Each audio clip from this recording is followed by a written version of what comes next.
જય હિન્દ વિદ્યાર્થી મિત્રો, હું છું એસઆઈવી હિરલ રાઠોડ અને આજે આપણે ભારતીય બંધારણના ઉદ્ભવ અને વિકાસના ભાગ 2 ટોપિક સાથે આજે આપણે સૌ પાછા ભેગા થઈએ છીએ. ભારતીય બંધારણનો ઉદ્ભવ અને વિકાસ, તેમાં ભાગ 2 કંપની શાસન વિશે આપણે આજે વાત કરીશું. આશા રાખું કે તમને આ કંપની શાસનમાં થોડુંક ને થોડુંક કંઈ જાણવા મળશે. ભારતીય બંધારણનો ઉદ્ભવ અને વિકાસ. કંપની શાસન 1773 થી 1858. ઈસવીસન 1764 બક્સરના યુદ્ધ પછી કંપની પાસે બંગાળ, બિહાર અને ઓરિસ્સાની દીવાની સત્તા આવી ગઈ.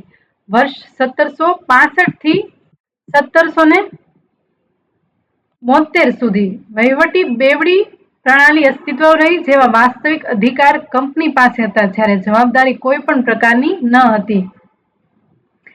આ વ્યવસ્થા 7 વર્ષો સુધી ચાલુ રહી, જેના કાર્યો કંપનીના કર્મચારીઓની વચ્ચે ભ્રષ્ટાચાર ચરમસીમા પર પહોંચ્યો હતો તથા ખાનગી વેપાર કરીને અઢળક પૈસા કમાયા હતા.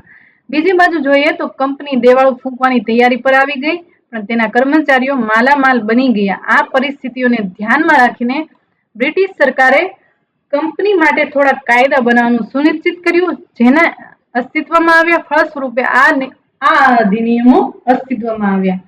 વાત કરીએ નિયમન ધારો એટલે કે રેગ્યુલેટિંગ એક્ટ 1773. તેના માધ્યમથી ભારતમાં કંપનીના શાસન પર બ્રિટિશ સંસદીય નિયંત્રણની શરૂઆત થઈ.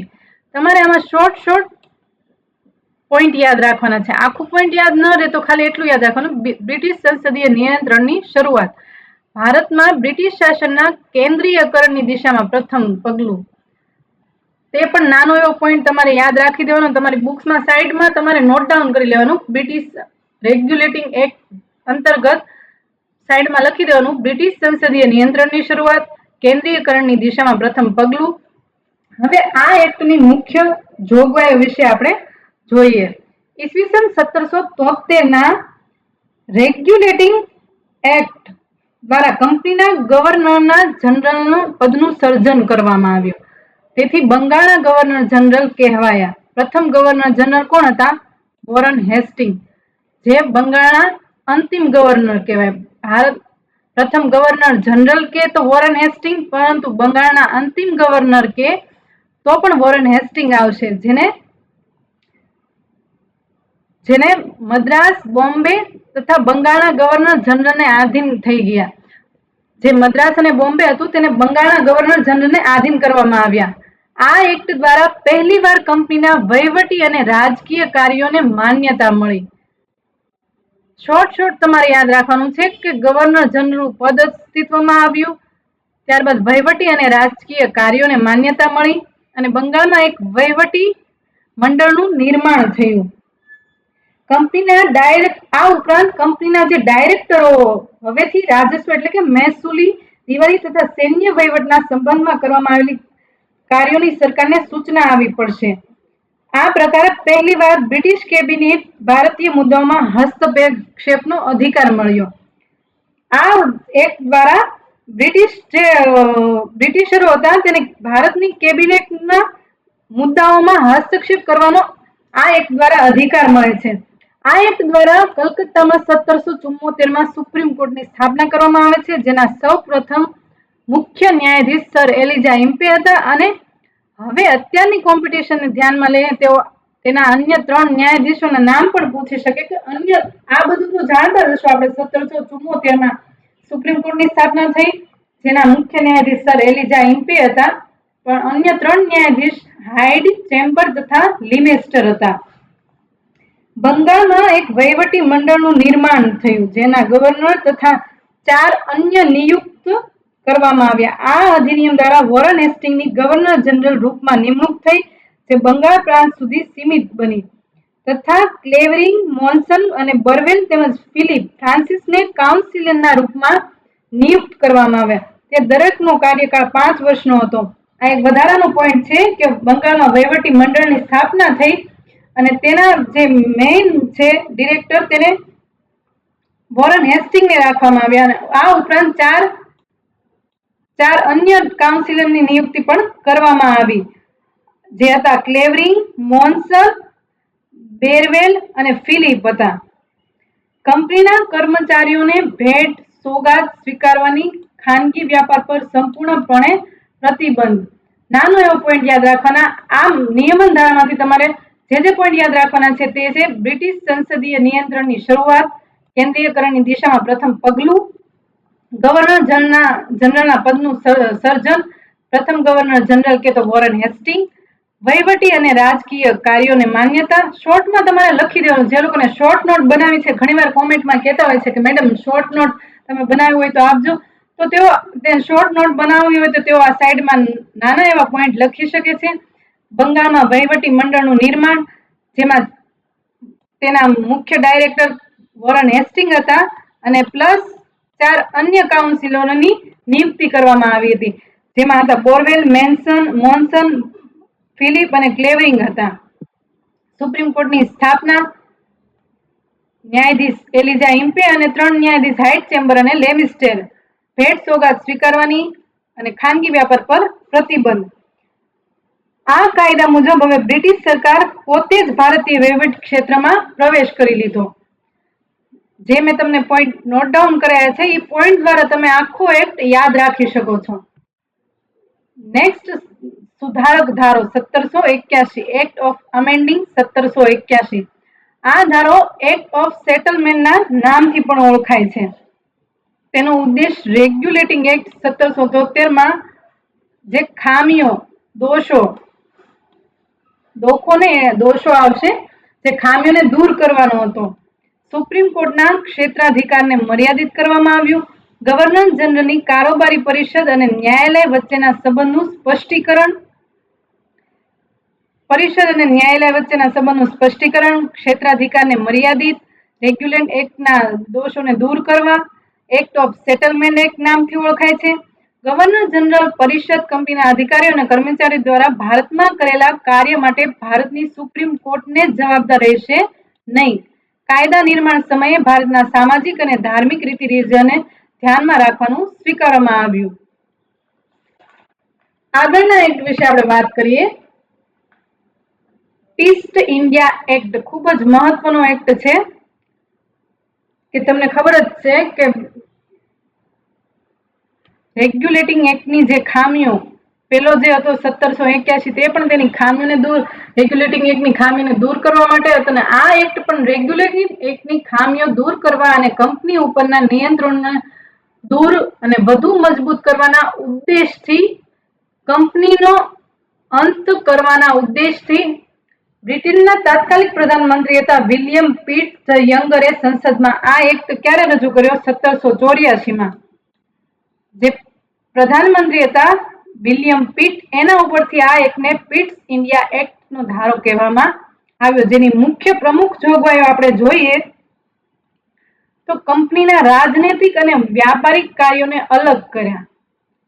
રાજનૈતિક કાર્યો માટે BOC, બોર્ડ ઓફ કંટ્રોલ, વ્યાપારિક કાર્યો માટે COD એટલે કે કોર્ટ ઓફ ડાયરેક્ટરને સોંપવામાં આવ્યા હતા. કમિશનરોના એક નિયંત્રણ બોર્ડની સ્થાપના કરવામાં આવી, જેને ભારતમાં અંગ્રેજ અધિકૃત ક્ષેત્રો પર પૂરો અધિકાર આપવામાં આવ્યો. બોર્ડ ઓફ કંટ્રોલના નામથી ઓળખાય છે. તેની નિયુક્તિ બ્રિટનના સમ્રાટ દ્વારા કરવામાં આવતી.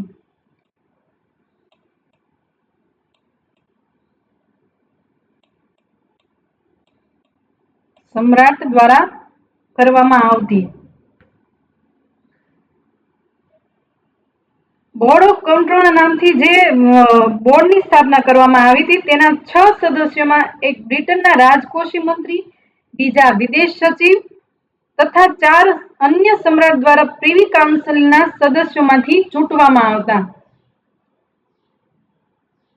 ભારતમાં કંપની અધિકૃત પ્રદેશને પહેલી વાર બ્રિટિશ અધિકૃત ભારતીય પ્રદેશ એવું નામ આપવામાં આવ્યું. પ્રશ્ન પૂછવામાં આવે કે કયા એક્ટ દ્વારા ભારતીય પ્રદેશને બ્રિટિશ અધિકૃત ભારતીય પ્રદેશ એવું નામ આપવામાં આવ્યું?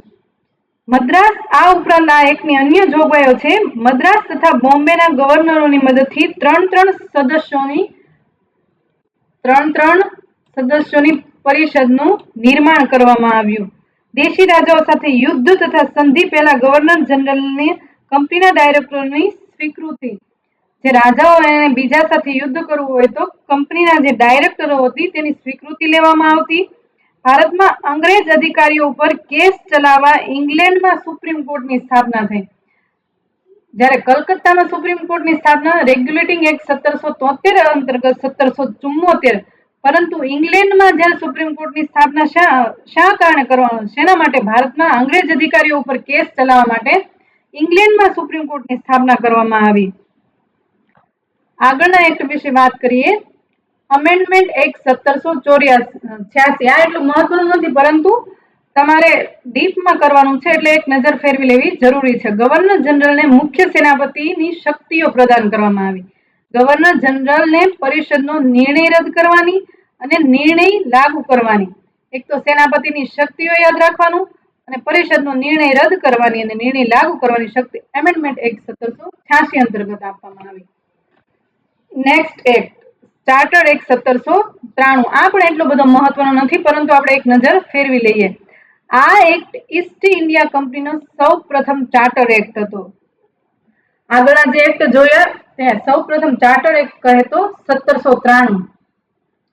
આ એક્ટ દ્વારા લોર્ડ કોર્નવોલિસને પરિષદનો નિર્ણય ઉપર તથા દરેક પ્રાંતના ગવર્નર ઉપર તેમની શક્તિ વધારવામાં આવી. ગવર્નર જનરલને બોમ્બે અને મદ્રાસ પ્રાંતની સરકારો ઉપર વધારે નિયંત્રણકારી શક્તિઓ મળી. કમાન્ડર ઇન ચીફને ગવર્નર જનરલની પરિષદના સદસ્ય હોવાની જરૂરિયાત સમાપ્ત કરી. એક તો કોર્નવોલિસને નિર્ણયો વધારવા માટેની શક્તિ વધારવામાં આવી. ત્યારબાદ કમાન્ડર ઇન ચીફને જનરલ પરિષદના સદસ્યોની જરૂરિયાત સમાપ્ત થઈ. બોર્ડ ઓફ કંટ્રોલના સભ્યો. બોર્ડ ઓફ કંટ્રોલની રચના કયા એક્ટ અંતર્ગત? પીટ્સ ઇન્ડિયા એક્ટ 1784 અંતર્ગત થઈ હતી, જેના સભ્યો તથા અન્ય કર્મચારીઓના વેતન અને ભથ્થા ભારતીય તિજોરીમાંથી ચૂકવવાનું નક્કી કરાયું. પછી ઈસ્ટ ઇન્ડિયા કંપનીની ભારતીય વ્યાપાર પરની ઇજારાશાહી બીજા 20 વર્ષ માટે વધારી દેવાઈ અને ગવર્નર જનરલના જે પરિષદના સભ્ય બનવું હોય તેને ભારતના વ્યક્તિ માટે 12 વર્ષનો અનુભવ ફરજિયાત કરવામાં આવ્યો. 1793 ચાર્ટર એક્ટ બાદ આપણે આગળ વાત કરીએ તો ચાર્ટર એક્ટ 1813 ખૂબ જ મહત્વનો ચાર્ટર એક્ટ છે. 1813 કંપનીના ચાર્ટર અવધિની સમાપ્ત થવાની હોવાથી 20 વર્ષની જે અવધિ આપેલી હોય છે એક્ટ અંતર્ગત, તે અવધિ 1793 આપી હતી એટલે 1813 એ પૂરી થવાની હતી. ઇંગ્લેન્ડમાં કંપનીના વ્યાપારિક એકાધિકારને સમાપ્ત કરવાની માંગ ઉઠવા લાગી અને કંપનીના ભારતીય સામ્રાજ્યમાં અત્યાધિક વૃદ્ધિ થઈ જવાથી વ્યાપારિક તથા રાજનૈતિક બંને મોરચા સંભાળવા મુશ્કેલ થઈ ગયા. એક તો 20 વર્ષનો જે ચાર્ટર એક્ટ 1793 અંતર્ગત 20 વર્ષનો જે સમય નક્કી કરવામાં આવ્યો હતો એ સમયગાળો પૂરો થવામાં આવ્યો હતો, એટલા માટે વ્યાપારિક અને રાજનૈતિક મોરચા સંભાળવા મુશ્કેલ થઈ ગયા હતા. તે અંતર્ગત આ પરિસ્થિતિને સંભાળવા માટે 1813 ચાર્ટર એક્ટ લાવવામાં આવ્યો, જેમાં કંપનીના ભારતીય વ્યાપારના એકાધિકારને સમાપ્ત કરવામાં આવ્યો. જો કે તેનો ચીન સાથેનો વ્યાપાર અને ચાના વ્યાપાર એકાધિકાર હતો, સંપૂર્ણપણે નહીં, આંશિક રીતે, ટૂંકમાં કહીએ તો આંશિક રીતે સમાપ્ત કરવામાં આવ્યું. સંપૂર્ણ રીતે 1833 થશે. કંપનીના ભાગીદારોને ભારતીય રાજસ્વમાંથી એટલે કે મહેસૂલ વિભાગમાંથી 10.5% લાભાંશ આપવામાં આવે. એક તો વ્યાપાર સાથેના અધિકારને સમાપ્ત કરવામાં આવ્યો, પછી રાજસ્વમાંથી 10.5% લાભાંશ આપવામાં આવશે અને બીજા 20 વર્ષ માટે ભારતીય પ્રદેશ તથા રાજસ્વ પર નિયંત્રણનો એકાધિકાર આપવામાં આવ્યો. 1793 20 વર્ષ નક્કી કર્યું હતું, તે 20 વર્ષને પાછું શરૂ રાખવામાં આવે છે. દરેક અંગ્રેજ વ્યાપારીઓને ભારતમાં વ્યાપાર કરવાની છૂટ આપવામાં આવી. ઈસાઈ ધર્મ પ્રચારકોને આજ્ઞા મેળવીને ધર્મ પ્રચાર કરવાની સુવિધા આપવામાં આવી. કંપનીની આવકમાંથી ભારતીયોની શિક્ષા માટે પ્રતિ વર્ષ 1 લાખ રૂપિયા ખર્ચ કરવાની વ્યવસ્થા કરવામાં આવી, પરંતુ આ રકમ પર વિવાદ થવાના કારણે 1823 તે બંધ કરવામાં આવ્યું. 20 વર્ષ માટે જે આ ભારતીય પ્રદેશ તથા રાજસ્વ પર નિયંત્રણનો એકાધિકાર સમાપ્ત કરવામાં આવ્યો હતો, પરંતુ સ્પષ્ટ કરવામાં આવ્યું કે તેનાથી તે પ્રદેશમાં તાજના પ્રભુત્વ પર કોઈ પ્રભાવ પડશે નહીં. નિયંત્રણ બોર્ડની શક્તિને પરિભાષિત કરવામાં આવી તથા તેનો વિસ્તાર. બોર્ડ ઓફ જે કંટ્રોલ, જેની સ્થાપના ક્યારે થઈ હતી? Board of control East India act 1784 અંતર્ગત તેની સ્થાપના થઈ હતી. તેની જે શક્તિ હોય એને પરિભાષિત કરવામાં આવી અને તેની શક્તિને વધારે કરવામાં આવી.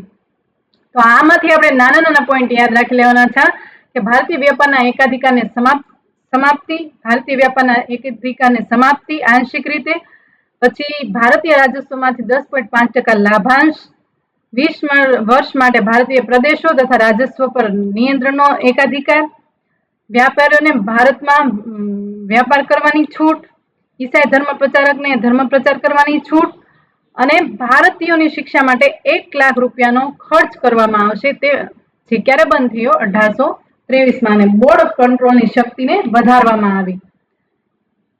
આગળના ચાર્ટ એક્ટ વિશે વાત કરીએ. ખૂબ જ આ એક્ટ પણ મહત્વનો છે. Charter act 1833. બંગાળના ગવર્નર જનરલ સમગ્ર ભારતના કંપની શાસિત પ્રદેશોને ગવર્નર જનરલ બન્યા. આ એક્ટ અંતર્ગત જે ગવર્નર જનરલ હતા તે ભારતના ગવર્નર જનરલ, જે આગળના એક્ટ 1773 એક્ટ અંતર્ગત બંગાળના ગવર્નરને, જે બંગાળનો ગવર્નર હતો એને બંગાળનો ગવર્નર જનરલ બનાવવામાં આવ્યો. જ્યારે આ એક્ટ અંતર્ગત ગવર્નર જનરલને ભારતીય ગવર્નર જનરલ નામ મળ્યું, જેમાં સૌ પ્રથમ ભારતીય ગવર્નર જનરલ કહે તો લોર્ડ બેન્ટિક સમગ્ર ભારતના સૌ પ્રથમ ગવર્નર જનરલ બન્યા. ચાના વેપાર તથા ચીન સાથેના વેપાર પર સમાપ્તિ એટલે પૂર્ણ સમાપ્તિ કરવામાં આવી. પૂર્ણ રીતે એકાધિકાર સમાપ્ત કરવામાં આવ્યો. પૂર્ણ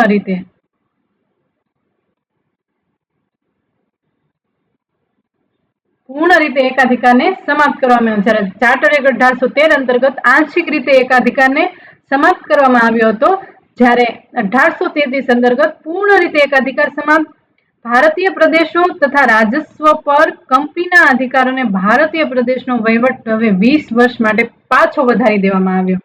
1793 20 વર્ષ રાખવાનું નક્કી કર્યું હતું. ત્યારબાદ 1813 ફરીને 20 વર્ષ વધારવામાં આવ્યો અને ત્યારબાદ 1833 ફરીથી 20 વર્ષ વધારવામાં આવ્યું. ગવર્નર જનરલની પરિષદમાં એક ચોથો સદસ્ય કાયદા વિશેષના રૂપમાં વધારવામાં આવ્યો. લોર્ડ મેકોલે હતા, જે પ્રથમ કાયદા વિશેષજ્ઞ હતા. આ એકમાં સ્પષ્ટ કરવામાં આવ્યું કે કંપનીના પ્રદેશોમાં રહેવાવાળા કોઈ પણ ભારતીયને માત્ર ધર્મ, વંશ, રંગ અથવા જન્મના સ્થાનને આધારે કંપનીના કોઈ પદથી વંચિત નહીં રખાય. પરંતુ આ જોગવાઈઓ તો તમને ખ્યાલ જ છે, માત્ર કાગળમાં જ રહી ગઈ. બ્રિટિશરો ક્યારેય ભારતીયો માટે કંઈ કર્યું નહોતું. ભારતમાં દાસ પ્રથાને ગેરકાયદેકીય ઘોષિત કરવામાં આવી તથા ગવર્નર જનરલને નિર્દેશ આપવામાં આવ્યા કે ભારતથી દાસ પ્રથાને સમાપ્ત કરવા માટે આવશ્યક પગલાં ઉઠાવવામાં આવે. 1843 અંતર્ગત દાસ પ્રથાને નાબૂદ કરવામાં આવી. ભારતીય કાયદાઓને વ્યવસ્થિત ઢાંચામાં ઢાળવા માટે કાયદા પંચની સ્થાપના કરી. આ એક અંતર્ગત કાયદા પંચની સ્થાપના 1835 કરવામાં આવી હતી અને કાયદા પંચના અધ્યક્ષ કોણ હતું? લોર્ડ મેકોલે હતા. આ કાયદા અંતર્ગત અંગ્રેજી શિક્ષણ પદ્ધતિની શરૂઆત કરી, જે કોણે કરાવી હતી? લોર્ડ વિલિયમ બેન્ટિકે. આ માટે ઈસવીસન 1835 મિનિટ ઓન ઇન્ડિયન એજ્યુકેશન શીર્ષક સાથે એક નવી શિક્ષણ નીતિ લાગુ કરવામાં આવી. આ પ્રકારે આ એક્ટમાં સૌ પ્રથમ મૂળભૂત અધિકારોના બીજ જોવા મળે છે. આ ખાસ આઈએમપી છે કે કયા એક્ટ અંતર્ગત મૂળભૂત અધિકારોનો ઉલ્લેખ જોવા મળે છે. આ ઉપરાંત આની વિશેષતામાં અન્ય વાત કરીએ કે ભારત સરકારના નાણાકીય, કાયદાકીય અને વહીવટી રૂપથી કેન્દ્રીયકરણ કરવાનો પ્રયત્ન કરવામાં આવ્યો. ગવર્નર જનરલને કંપનીના નાગરિક તથા સૈનિક કાર્યોના નિયંત્રણ વ્યવસ્થા અને જે ભારતીય ગવર્નર જનરલ હતો તેને ભારતના નાગરિક કાર્યોના, સૈનિક કાર્યોના નિયંત્રણ વ્યવસ્થા અને નિર્દેશનનો એકાધિકાર આપવામાં આવ્યો. ગવર્નર જનરલ પરિષદને જ ભારતના માટે કાયદા બનાવવાનો અધિકાર આપવામાં આવે અને મદ્રાસ તથા બોમ્બે પ્રાંતની કાયદા બનાવવાની શક્તિ સમાપ્ત કરવામાં આવી. ભારતીય પ્રદેશમાં યુરોપીય જનસમૂહ માટે રહેઠાણ કે ઉદ્યોગ અંગેના તમામ નિયંત્રણો હટાવી લઈ યુરોપીય પ્રજા માટે દ્વાર ખોલાયા. આમાંથી મેઇન પોઈન્ટ જે યાદ રાખવાના છે કે ગવર્નર જનરલ હતો તેને ભારતનો ગવર્નર જનરલ બનાવવામાં આવ્યો. જે પ્રથમ ભારતીય ગવર્નર જનરલ તરીકે લોર્ડ વિલિયમ બેન્ટિકની નિમણૂક થઈ હતી. પછી ચાના જે વ્યાપાર હતા ચીન સાથેના એને પૂર્ણ રીતે સમાપ્ત કરવામાં આવ્યો. 1813 આંશિક રીતે હતો. ત્યારબાદ રાજસ્વ પર કંપનીના અધિકારોને ભારતીય પ્રદેશનો વહીવટ હવે 20 વર્ષ વધારવામાં આવ્યો. ગવર્નર જનરલની પરિષદમાં એક ચોથો સદસ્ય કાયદા વિશેષજ્ઞ તરીકે નીમવામાં આવ્યો, જે પ્રથમ લોર્ડ મેકોલે હતા.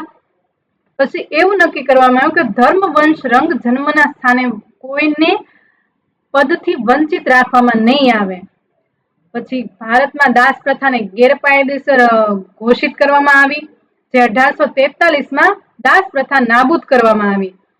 ત્યારબાદ કાયદા પંચની સ્થાપના કરવામાં આવી. પ્રથમ કાયદા પંચના અધ્યક્ષ લોર્ડ મેકોલે હતા. અંગ્રેજી શિક્ષણ પદ્ધતિની શરૂઆત થઈ. મેન પોઈન્ટ જ યાદ રાખવાના છે. જે કોણે કરી હતી? લોર્ડ વિલિયમ બેન્ટિંગે 1835માં મિનિટ ઓન ઇન્ડિયન એજ્યુકેશન શીર્ષક સાથે એક નવી શિક્ષણ પદ્ધતિ લાગુ કરવામાં આવી. અને આ એક્ટમાં સૌ પ્રથમ મૂળભૂત અધિકારોના બીજ જોવા મળે છે. નેક્સ્ટ અને છેલ્લા એક્ટ વિશે કંપની શાસનના છેલ્લો એક્ટ ચાર્ટર એક્ટ 1853 વાત કરીએ તો આ એક્ટ દ્વારા ગવર્નર જનરલની પરિષદના કાયદાકીય અને વહીવટી કાર્યોને અલગ કરવામાં આવ્યા. કાયદાકીય અને વહીવટી કાર્યોને અલગ કરવામાં આવ્યા.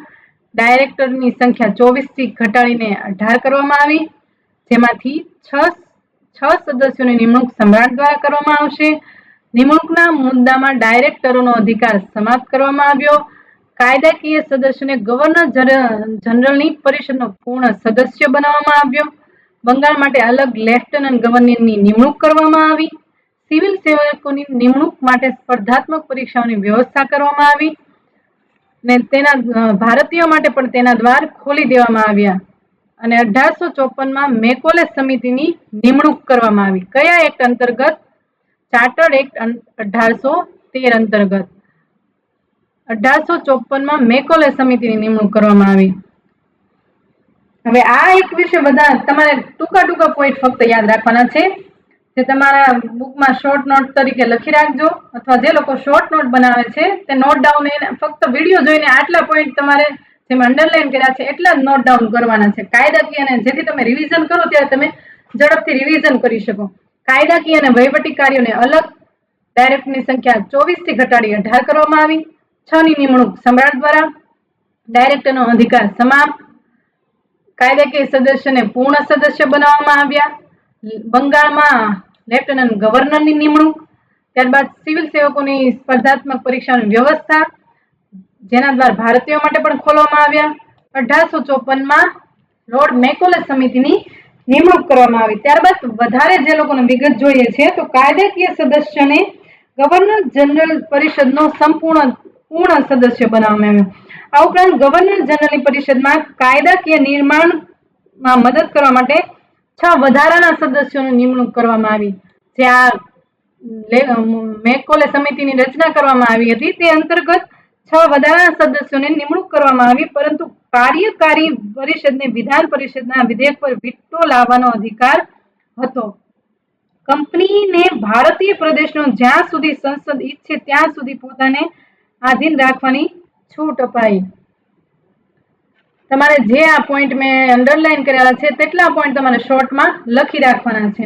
હવે કંપની શાસનના અગત્યના તથ્યો વિશે વાત કરીએ તો સૌ પ્રથમ ચાર્ટર એક્ટ જોઈએ તો 1793 બનાવવામાં આવ્યો હતો. ત્યારબાદ 20 વર્ષ ચાર્ટર એક્ટ બનાવવાની જોગવાઈ, જે તમને ખ્યાલ જ છે, 20 વર્ષ બાદ એટલે કે 1813માં આવ્યો. ત્યારબાદ 1833માં ફરીની શરૂ રાખવામાં આવ્યો. એમ 20 વર્ષ વધારવામાં આવ્યો. 1853નો જે ચાર્ટર એક્ટ હતો તે ભારતીય શાસનનો છેલ્લો રાજલેખ હતો. રાજલેખ એટલે કે ચાર્ટર હતો. સ્વતંત્ર બાદ ભારતનું પ્રથમ કાયદા પંચનું નિર્માણ ક્યારે? 1955માં થયું, જ્યારે સ્વતંત્રતા પહેલા 1854માં થયું હતું. અને તેના અધ્યક્ષ કોણ હતા? MC સેતલવાડ હતા. જ્યારે 1854માં કોણ હતા? લોર્ડ મેકોલે હતા, જેઓ ભારતના પ્રથમ એટર્ની જનરલ હતા. આશા રાખું કે તમને મારા વિડીયો દ્વારા ઘણી માહિતી મળી હશે. જે વિદ્યાર્થીઓને શોર્ટ નોટ જોઈએ છે, મેં બંધારણની શોર્ટ નોટ બનાવેલી નથી, પરંતુ હું તમને શોર્ટ નોટ આપવાની ટ્રાય કરીશ. જે મેં ટૂંકમાં જે મુદ્દા કીધા છે તે તમે નોટ ડાઉન કરી લેજો, જેથી એક્ઝામ સમયે તમારે રિવિઝન કરવામાં આસાની રહે.